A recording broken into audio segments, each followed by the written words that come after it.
Our today's topic is basically a theme of a dimension of the theme of globalization. And in modern times, the most important aspect of global interconnections is economy. In true sense, if globalization has been the most powerful uniting force for the world, that is in the economic domain.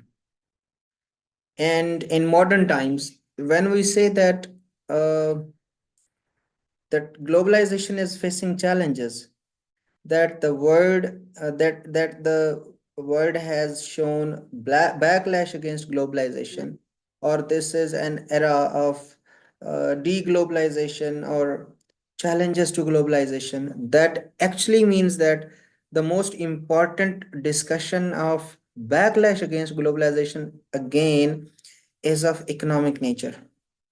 So economy is at the roots of all other crises connected to the the issue of backlash against globalization or the criticism of globalization, the rise of populist leaders, racism, xenophobia, trade wars, geopolitics, uh, supply chain disruptions. Ultimately, all of these are a reflection of something problematic going on across economies of the world.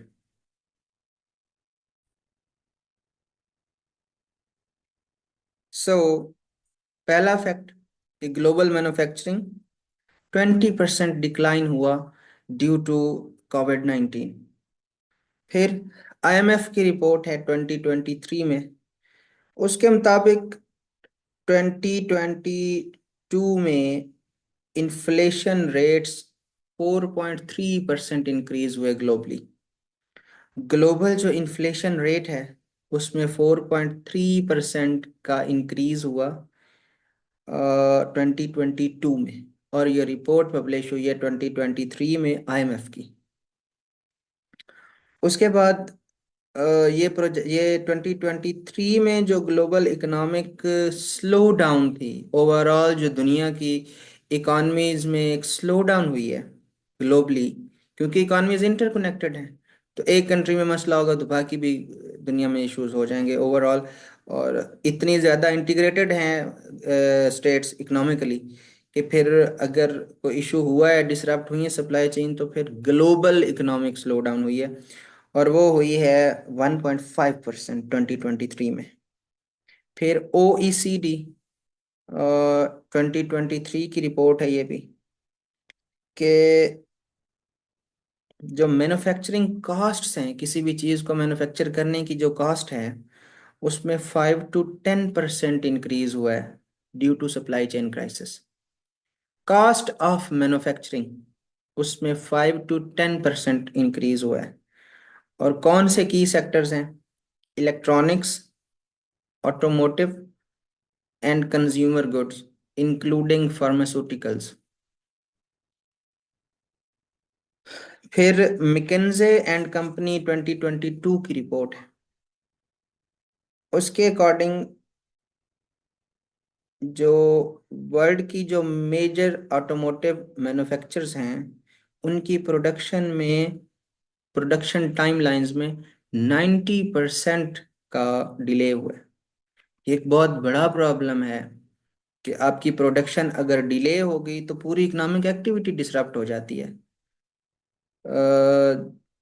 तो ये मिकेन्जे and company की report है 2022 में, 90% decrease in production timelines, उसमें delays हुए 90% production timeline के automotive sector में।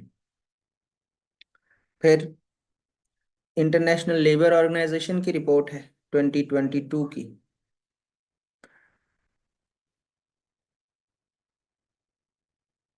Labour shortage हुई है 15 to 20%। किन सेक्टर्स में? Logistics and transport sectors. Logistics and transport sectors में 15 to 20% शॉर्टेज हुई है, ये भी 2022 में है। फिर UNCTAD, यूनाइटेड नेशंस, ये commerce trade and development, UNCTAD, labour shortage 15% हुई है, 30%। डिलेज हुए हैं 15 to 20% लेबर शॉर्टेज हुई है 2022 में। फिर UNCTAD 2022 की रिपोर्ट है। जो मैरी टाइम, ये आगे जाकर मैं एक्सप्लेन करता हूँ कि क्यों ये इंपॉर्टेंट फैक्ट्स हैं। मैरी टाइम ट्रांसपोर्ट कास्ट जो हैं वो इंक्रीज हुई हैं by 25% globally due to congestion and delays. Asian Development Bank की रिपोर्ट है 2023 की। एशिया में 30 to 40% जो ट्रांसपोर्ट है कॉस्ट हैं वो इंक्रीज हुई हैं।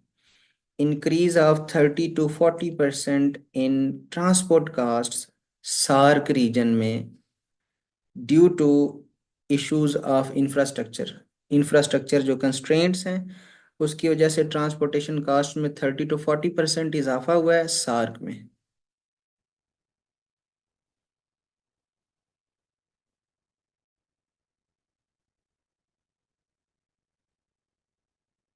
लास्ट एक लिख लें, वर्ल्ड ट्रेड ऑर्गेनाइजेशन की रिपोर्ट है 2023 की।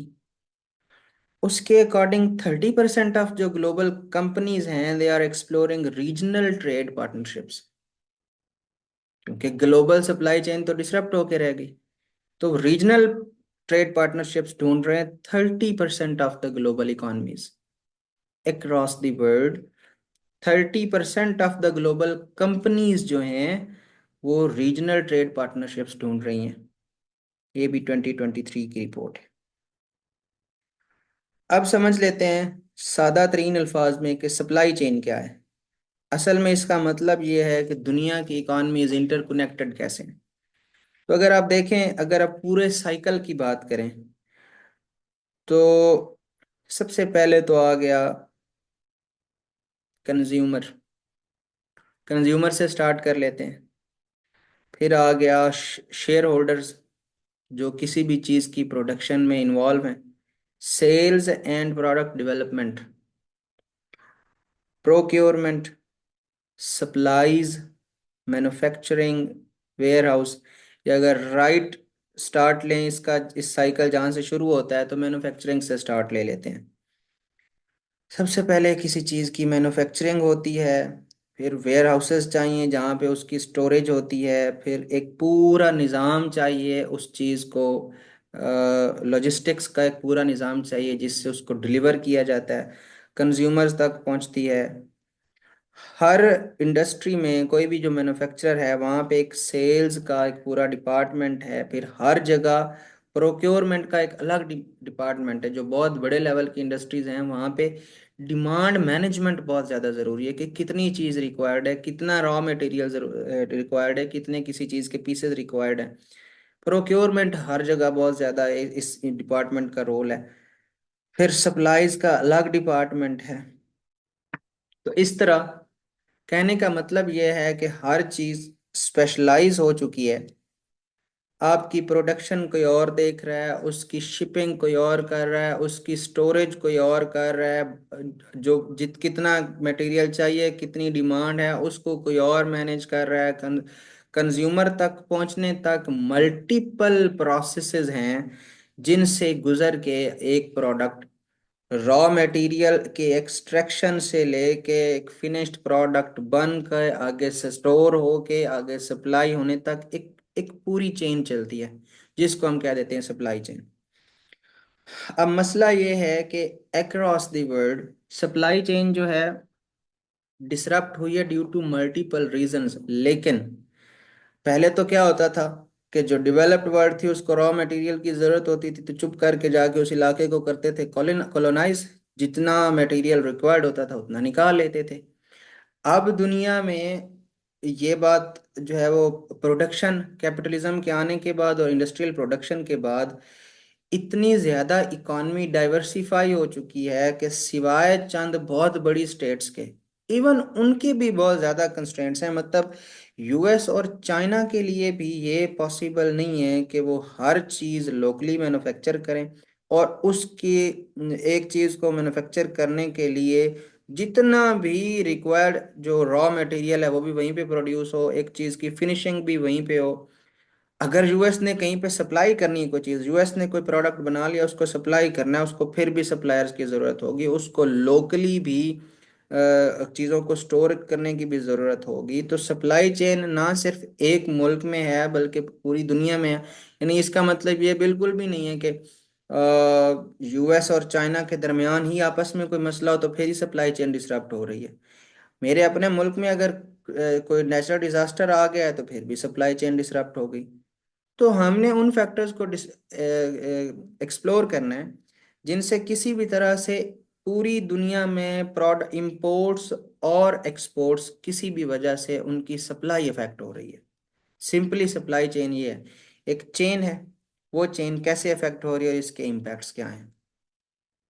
सबसे पहले तो ये है कि सप्लाई चेन के बारे में हमने बता दिया कि दुनिया में किसी एक प्रोडक्ट के रॉ मटेरियल की एक्सट्रैक्शन से लेकर फिनिश्ड गुड बनने तक तमाम प्रोसेसेस जो हैं वो स्पेशलाइज हो चुके हैं। तो ये इससे एक चेन वजूद में आती है, जिससे एक product within a country और without a country across the globe जो एक प्रोडक्ट की मूवमेंट है वो जितने प्रोसेसेस से गुजर के आता है, दिस इज अ चेन। इसको हमने सादा तरीन अल्फाज में समझ लिया, सप्लाई चेन।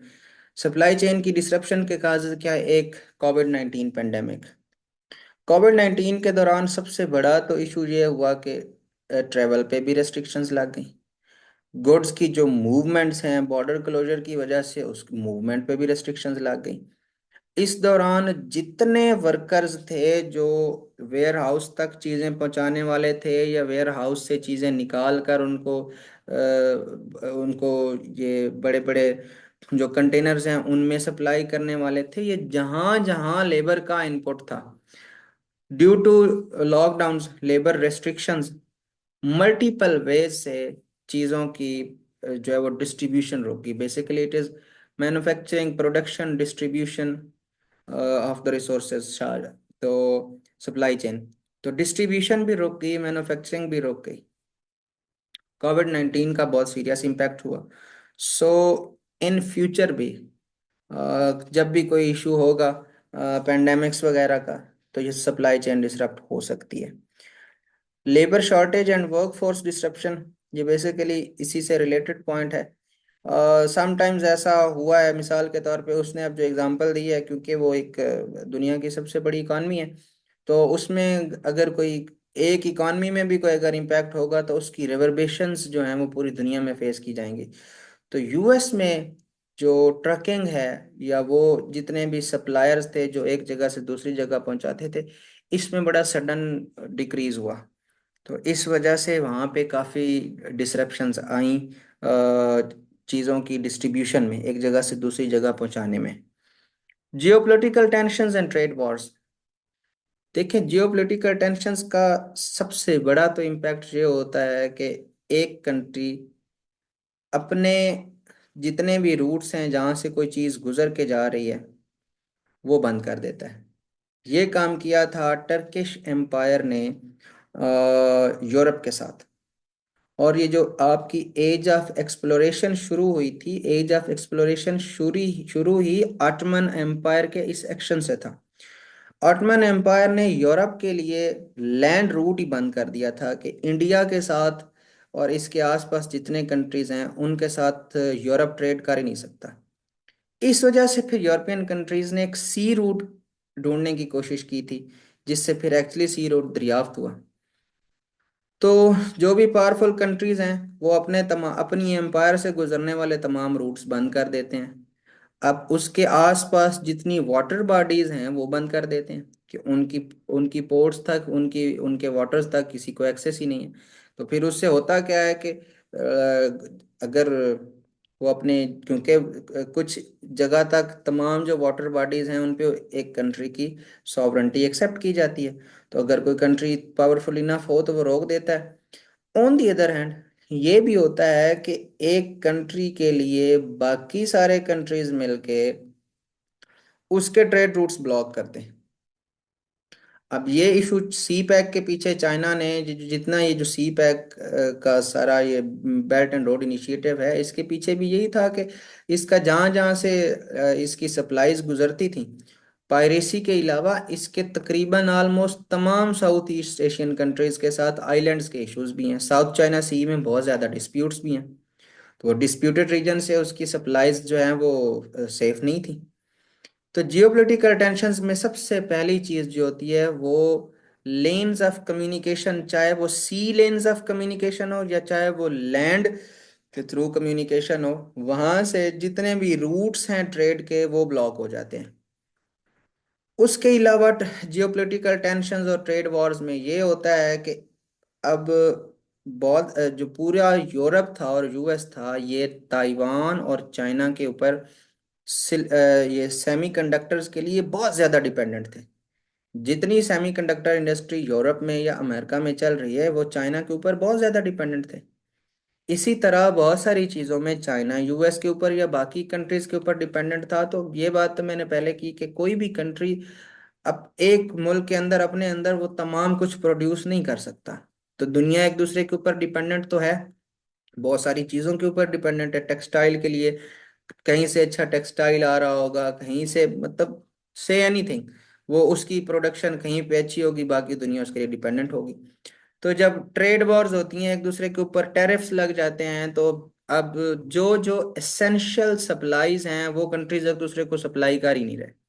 या तो उसके ऊपर कंप्लीट बैन आ गया, या उसके ऊपर इतने ज्यादा हाई टैक्सेस आ गए हैं कि वो वैसे किसी भी कंट्री में चलने वाले बिजनेसेस के लिए वो बेनिफिशियल ही नहीं रहा। कि इतनी, अगर इतनी महंगी कास्ट में कोई रॉ मटेरियल आ रहा है या कोई, फॉर एग्जांपल बैटरीज, एक कार है उसमें बैटरीज लग रही हैं, तो एक जगह से बैटरीज आ रही होंगी, एक जगह से उस कार के टायर्स आ रहे होंगे, एक जगह से उस कार का पेंट आ रहा होगा, एक जगह पे वो कार्स असेंबल हो रही होंगी। इतने छोटे छोटे प्रोडक्ट्स डिफरेंट कंट्रीज से प्रोड्यूस हो रहे हैं। तो जब ये एसेंशियल कंपोनेंट्स सप्लाई नहीं होते तो इससे बड़े मैसिव इम्पैक्ट्स होते हैं। फिर जियोपॉलिटिकल टेंशंस में ये भी होता है कि मिल के कंट्रीज एम्बार्गोज लगा दें, बैन लगा दें कि ये चीज़ें इस कंट्री से खरीदनी नहीं है और ये चीज़ें इस कंट्री को देनी नहीं है। इसकी सबसे बड़ी एग्जांपल रशिया है मॉडर्न टाइम्स में, जियोपॉलिटिकल टेंशंस की बात करें तो। डिपेंडेंसी ऑन की सप्लाईज एंड प्रोडक्शन हब्स, एक ये बहुत बड़ी रीज़न है कि चूंकि कोविड-19 से पहले को एक दो इकोनॉमिक शॉक्स थे, लेकिन उसके बाद वर्ल्ड इकोनॉमीज इतनी ज्यादा इंटीग्रेट हो गई और प्रोडक्शन में इस हद तक स्पेशलाइजेशन हो गई कि अपेरेंटली कोई इश्यूज, इस क्राइसिस की तरफ दुनिया का रुझान नहीं गया कि बाद में कोई कोई भी फैक्टर्स हो सकते हैं जिससे ये सप्लाई चेन अगर डिसरप्ट हुई तो पूरी दुनिया की इकोनॉमीज तबाह हो जाएंगी। इस चीज पे रिलाय कर लिया गया, इस चीज को एक्सेप्ट कर लिया गया कि ठीक है, जहां जहां जो जो प्रोड्यूस हो रहा है वहां वहां से वो चीजें ली जा सकती हैं। ये तो तब रियलाइज हुआ कि जब पेंडेमिक हुई, ये ट्रेड वॉर्स हुई, तो ये बात तब रियलाइज हुई कि ये डिपेंडेंसी किसी एक खास सप्लायर, किसी एक खास कंपनी, किसी एक खास कंट्री के ऊपर नहीं होनी चाहिए। मेरे पास अगर मैंने किसी भी प्रोडक्ट को मैन्युफैक्चर के लिए उसका कोई पार्ट है या कुछ भी मंगवाना है, मैंने फॉर एग्जांपल यहाँ पे फूड से इनसिक्योरिटी हो जाती है पाकिस्तान में और हमें वीट चाहिए, तो वीट के लिए यूक्रेन या रशिया के अलावा हमारे पास कितने ऑप्शन हैं? हमारे पास कम अज कम तो 30 ऑप्शन होने चाहिए। तो ये जो डिपेंडेंस थी कि अब आप इसमें मल्टीपल एग्जांपल्स दे सकते हैं, सेमीकंडक्टर्स की एग्जांपल दे सकते हैं, फार्मास्यूटिकल्स की एग्जांपल दे सकते हैं आप इसमें, फिनिश्ड गुड्स में, और बहुत सी चीज़ें जिनकी एग्जांपल दे सकते हैं। सप्लाई चेन नेगेटिवली इफेक्ट नहीं करेगा। सप्लाई चेन एक बहुत बड़ी रीजन भी थी दुनिया को इकट्ठे लेके बैठने की। हमने सप्लाई चेन क्राइसिस को मैनेज करने की कोशिश करनी है, क्योंकि ये हकीकत है, इन फ्यूचर भी कोई कंट्री ये क्लेम नहीं कर सकता कि वो सारा कुछ खुद प्रोड्यूस कर लेंगे। और अगर दुनिया का एक रिलेशन कोऑपरेटिव ना हुआ तो हमारे पास कोई होप है भी नहीं ग्लोबलाइजेशन को रेस्क्यू करने की। तो ये जो हमारी डिपेंडेंस है कि सप्लाईज और प्रोडक्शन हब्स, कोई कहीं पे कोई चीज़ अगर प्रोड्यूस हो रही है, उसके अलावा हमारे कोई और अल्टरनेटिव सोर्सेज हैं ही नहीं, ये बहुत बड़ी रीज़न है। फॉर एग्जांपल किसी भी वजह से अगर एक जगह से मेरी जो भी सप्लाईज थी, जो भी मैं चीज़ें इंपोर्ट कर रहा था as a country as a state, अगर वो किसी भी जगह से डिसरप्ट हो गई तो मेरी इकॉनमी कब तक इश्यूज का शिकार रहे कोई पता नहीं है। तो मेरे all countries should always have alternatives for supply of goods. Fuel and तो सर transport. बेसिकली जी जी। सर बेसिकली मैं ये पूछना चाह रही हूँ कि इसके पॉजिटिव, अगर हम इम्पैक्ट्स किसी जगह पे डिस्कस करते हैं तो हम इसको पॉजिटिवली भी डिस्कस कर सकते हैं और नेगेटिवली भी। पॉजिटिव इस सेंस में कि रीजनल कोऑपरेशन इंक्रीज हुआ है, और नेगेटिव में इंटरनेशनल आपकी ट्रेड इफेक्ट हुई है। हाँ ठीक है, इस ये एस्पेक्ट बिल्कुल बनता है पॉजिटिव इम्पैक्ट्स, लेकिन ये एक दो से ज्यादा बन नहीं सकते। हमने उसको अगर स्ट्रेच करके ले जाएं तो फिर सीएसएस का स्टूडेंट लिखने पे आया तो चार पांच बातें भी लिख लेगा। तो अपेरेंटली तो इसके इम्पैक्ट्स नेगेटिव ही हैं।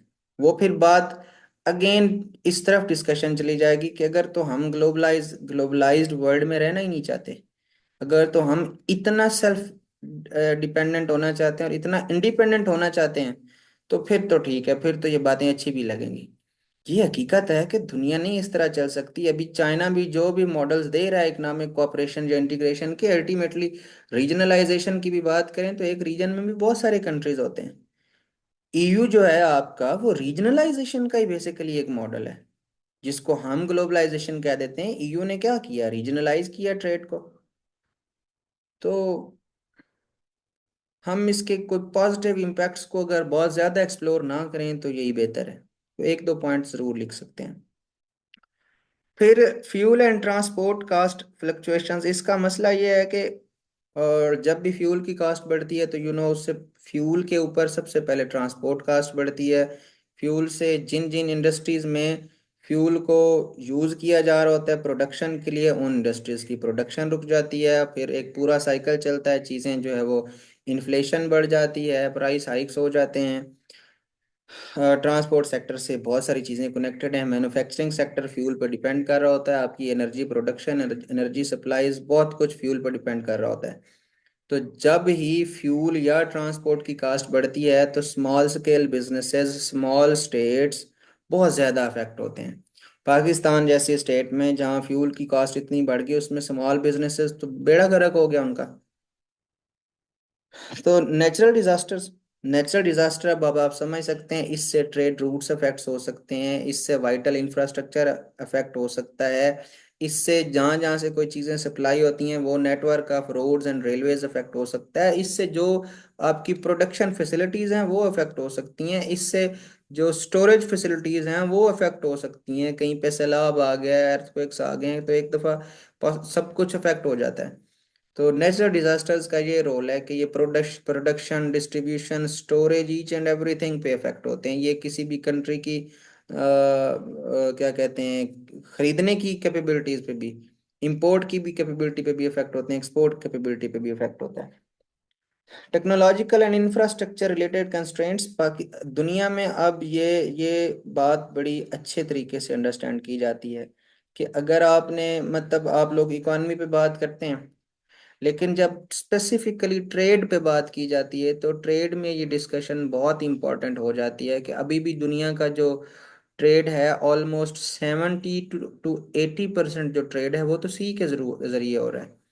तो आपके पास पोर्ट फैसिलिटीज कैसी हैं, आपके पास ड्राई पोर्ट्स कितनी हैं, आपके पास एक्चुअल इंफ्रास्ट्रक्चर वहाँ पे कैसा है, या आपके लिए ट्रांसपोर्ट पोर्ट तक पहुँचाने के लिए रोड्स और रेलवेज का नेटवर्क किस तरह है। फॉर एग्जांपल, ये कितनी दफ़ा ये सजेशन दी गई है कि पाकिस्तान रेलवेज जो हैं उसको ये फ्रेट मूवमेंट के लिए प्रमोट करना चाहिए। तो हम तो यहाँ पे अगर कोई चीज़ें सप्लाई करनी हो तो लोकल सप्लाई, प्राइवेट सप्लायर्स से कांटेक्ट करते हैं।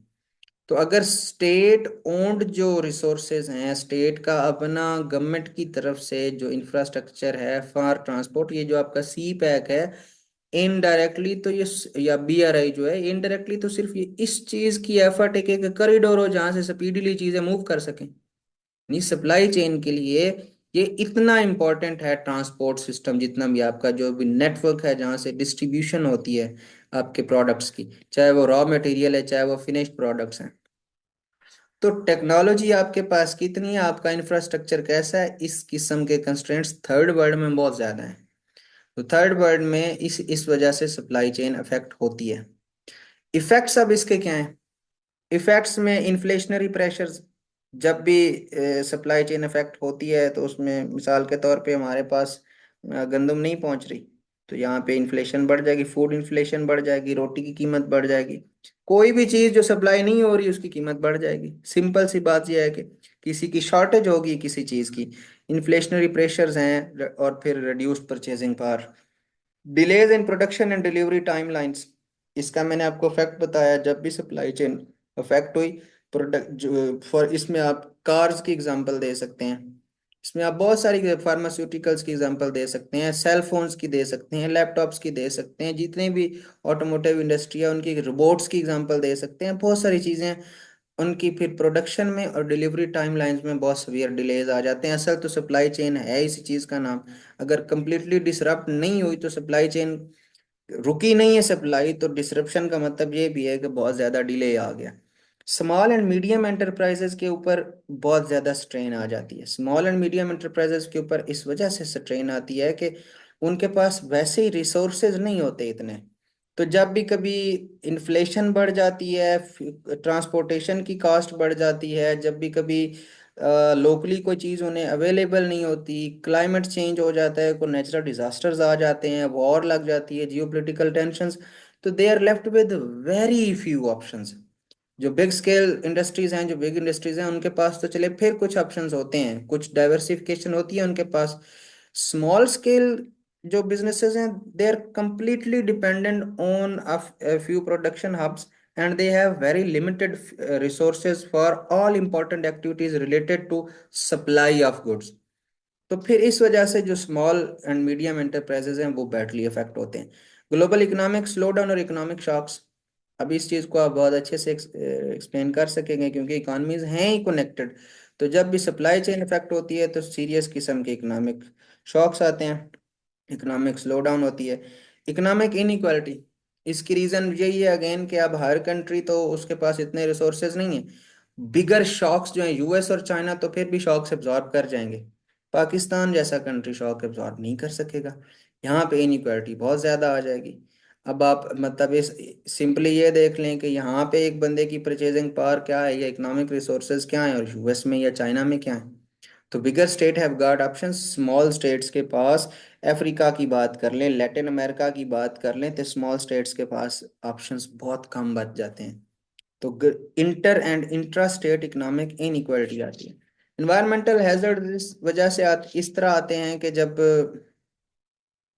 अ, एक एक साइकिल चलता है, जब डिलेज आते हैं तो ट्रांसपोर्टेशन बहुत लंबे अरसे तक, या यूं कह लें कि लॉन्ग रूट्स चाहिए होते हैं।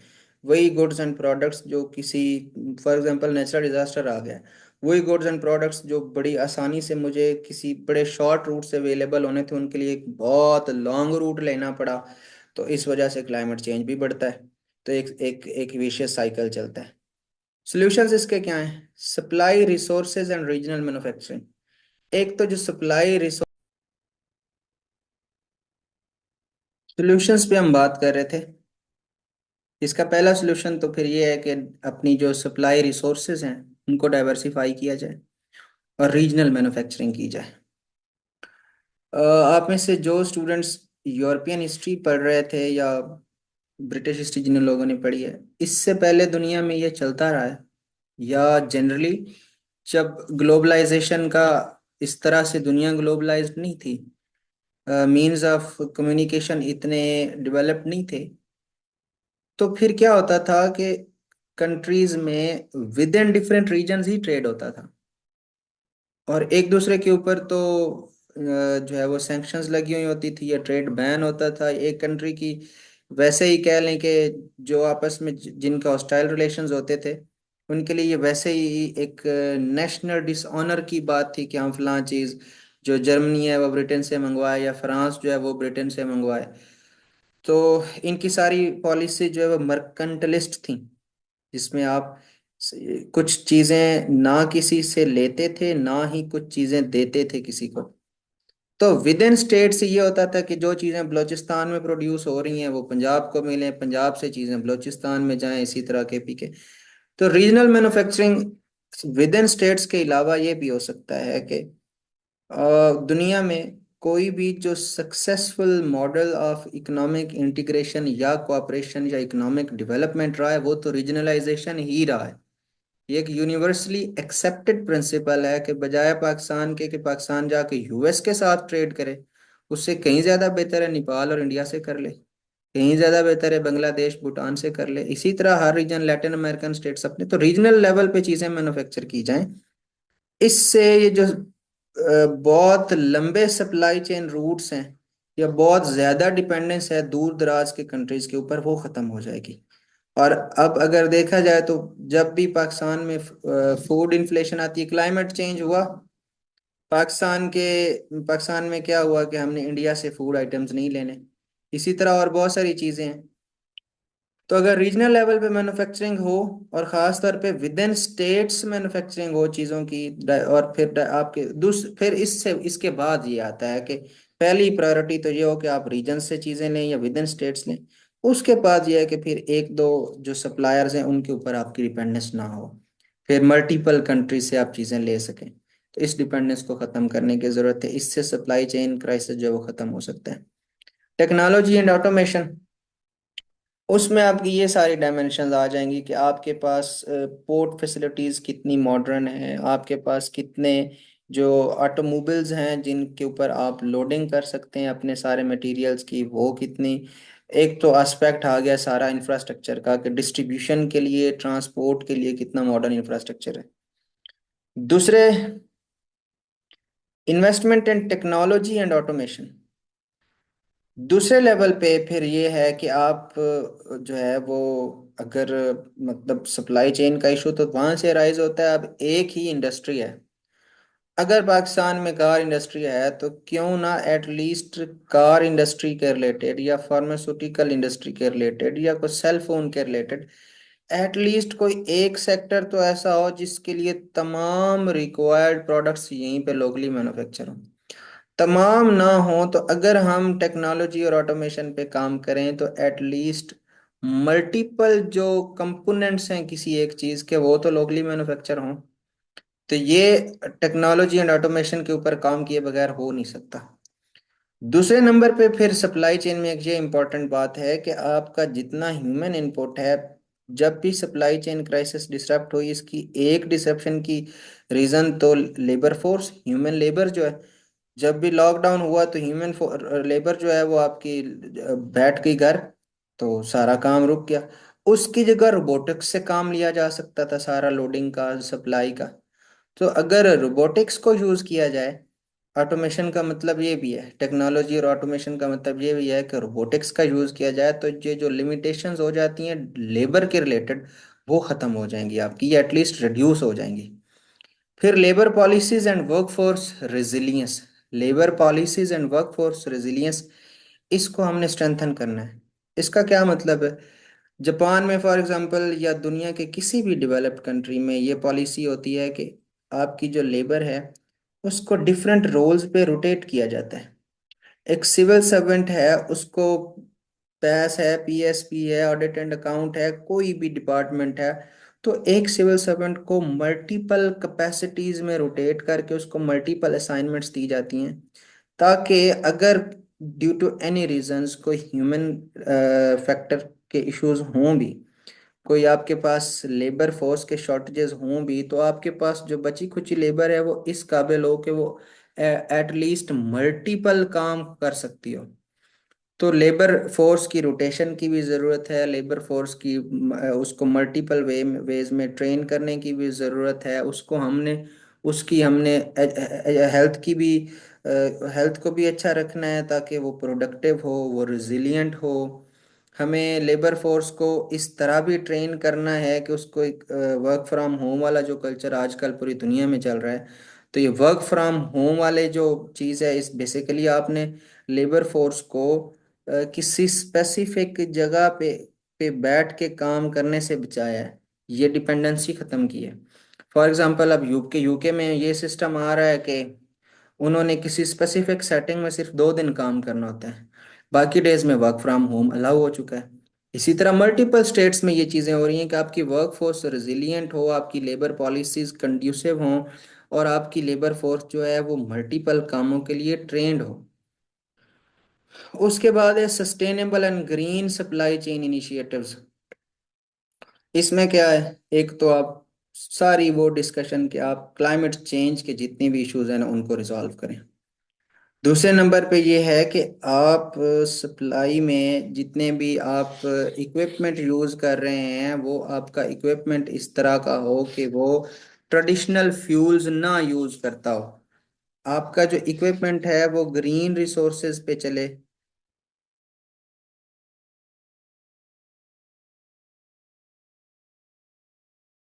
फ्यूल की बेसिकली बात हो रही है तो आपको मॉडर्न ट्रांसपोर्ट चाहिए।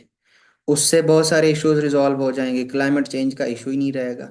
आपको मॉडर्न व्हीकल्स चाहिए, आपको तमाम सोर्सेज जो हैं वो ग्रीन रिसोर्सेज चाहिए। उसके बाद है increase investment in infrastructure and logistics. इस पे डिटेल में बात हुई, चाइना की एग्जांपल दी मैंने। ओवरऑल बताया कि आपको किस किस तरह का इक्विपमेंट, किस किस तरह का इंफ्रास्ट्रक्चर चाहिए होता है किसी भी चीज़ को ट्रांसपोर्ट करने के लिए। तो सप्लाई चेन में बेसिकली सबसे इम्पोर्टेंट चीज़ तो है distribution of the goods. Production तो हो जाएगी, दुनिया के किसी भी हिस्से में हो जाएगी, असल मसला तो डिस्ट्रीब्यूशन ऑफ द गुड्स है। तो उसमें ये पोर्ट फैसिलिटीज में आती हैं, उसमें व्हीकल्स भी आते हैं, उसमें आपके तमाम ट्रांसपोर्ट नेटवर्क्स भी आते हैं, चाहे रोड्स हैं चाहे रेलवेज हैं। तो हमें जो लॉजिस्टिक्स है, इंफ्रास्ट्रक्चर एंड लॉजिस्टिक है, उस पे खास तौर पे ध्यान देने की ज़रूरत है। फिर है इंटरनेशनल ट्रेड एंड कोऑपरेशन।